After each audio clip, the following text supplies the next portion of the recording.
And global leaders from both politics and business are meeting once again at Davos, Switzerland for the annual World Economic Forum. At the same time, the Anti-Poverty and Development Organization, Oxfam, is out with their annual report on wealth inequality.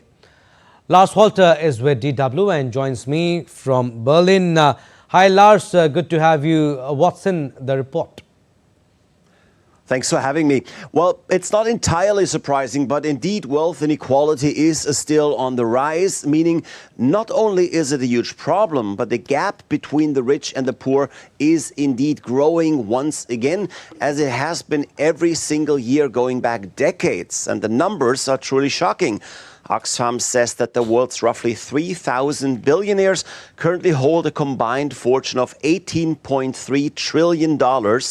That's up more than 80% over the past 5 years. And looking at last year's growth rate alone, billionaire wealth grew by about 16%. And not only is that a lot more than average people's wealth growth, but it is also 3 times faster than the average rate of growth in previous years. So the rich are not only getting richer, but they are indeed getting richer faster. Meanwhile, according to Oxfam, nearly half of the global population continues to live in poverty.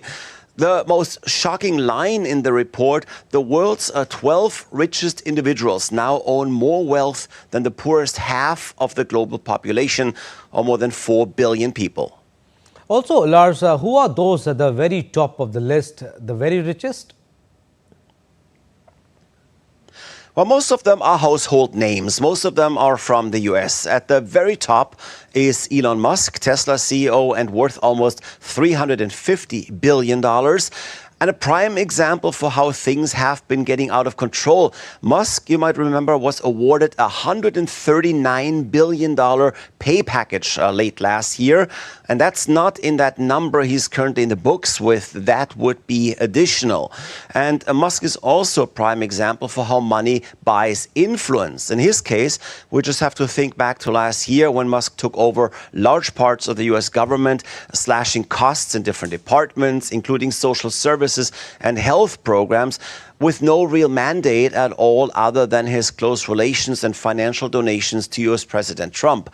But moving on down the list, the very richest also include the Silicon Valley bosses, Mark Zuckerberg, Jeff Bezos, Larry Ellison is there, Larry Page and Sergey Brin, each of them worth way north of $100 billion.